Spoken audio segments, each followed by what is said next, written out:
किसी ने बड़े कमाल की बात कही है कि पीछे देखो और प्रभु को धन्यवाद दो, और आगे देखो और प्रभु पर विश्वास करो, क्योंकि इस क्षण आप ठीक वहीं हैं जहां प्रभु आपको रखना चाहते हैं।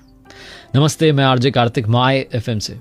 हम में से बहुत सारे लोगों के दिमाग में एक सवाल आता है कि मैं ना होता तो क्या होता, अगर मैं नहीं होता तो पता नहीं क्या हो जाता।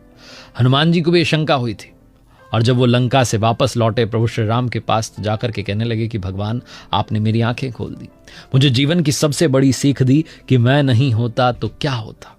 जब मैं लंका में माता सीता का निवास स्थान ढूंढ रहा था, मुझे वो नहीं मिल रही थी, परेशान हो रहा था, तब मुझे वहां पर एक संत के दर्शन हुए।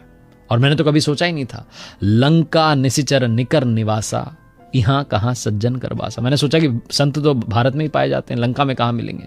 लेकिन लंका में संत विभीषण से मेरी जो है भेंट हुई, जिन्होंने मुझे तुरंत उपाय बता दिए कि कहाँ आपको जाना है। अशोक वाटिका में पहुंच गया। तब मुझे विश्वास हुआ कि भगवान, संत जो हैं वो कहीं भी मिल सकते हैं दुनिया में। उसके बाद जब मैं अशोक वाटिका में पहुंचा तो पेड़ पर बैठा हुआ प्रतीक्षा कर रहा था कि किस तरीके से माता सीता से भेंट करूं, कैसे उन्हें बताऊं, कैसे आपका संदेश दूं। तभी वहां पर रावण ने जो है प्रवेश किया, और रावण बहुत क्रोध में था, तलवार लेकर आया था, माता सीता का वध करना चाह रहा था। मेरे अंदर अचानक से जोश आया, मुझे लगा कि तलवार लेकर के रावण का वध कर देता हूं। लेकिन तब प्रभु कुछ ऐसा हुआ कि मेरी आंखें खुल गई।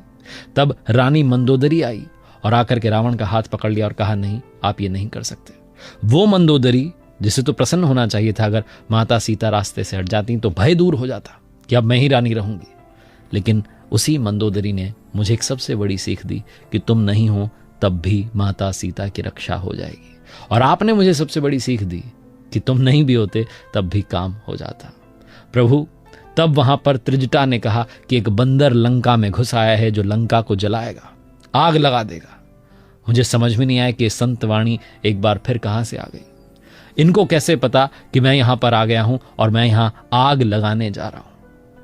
प्रभु, मुझे जब रावण के सैनिकों ने बंदी बना करके, बांध करके वहां सभा में ले गए और मुझे और बांधा जा रहा था, तो तब मैंने सोचा कि मैंने तो करके देख लिया, आप बंद करके देख लेते हैं भगवान चाहते क्या है। और प्रभु, जब रावण के सैनिकों ने मुझे मारने की जो है कोशिश की, तो मैंने खुद को बचाने का प्रयास नहीं किया, चेष्टा ही नहीं की, क्योंकि मुझे आप पर भरोसा हो चुका था। तभी अचानक विभीषण ने कह दिया कि दूत को मारना अनीति होती है। तब मैं और अचंभे में आ गया कि माता सीता को बचाना था तो आपने रावण की पत्नी से जो है वो कार्य करवा लिया। जब मेरी रक्षा करवानी थी तो रावण के भाई ने जो है मेरी रक्षा कर दी।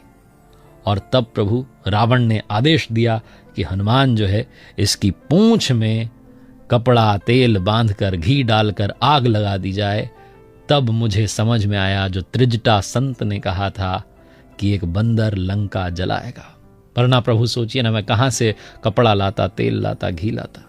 मेरे बस में तो कुछ था ही नहीं। उस दिन मुझे समझ में आ गया कि आपको जो करवाना होता है, आप तो रावण से भी अपना कार्य करवा लेते हैं, तो मैं तो आपका कार्य कर ही दूंगा। बहुत छोटी सी कथा है, रामायण का प्रसंग है, जो हम सब की आंखें खोल देता है कि मैं ना होता तो क्या होता, मैं नहीं होता तो पता नहीं क्या हो जाता। ऐसा कईयों के दिमाग में आ जाता है।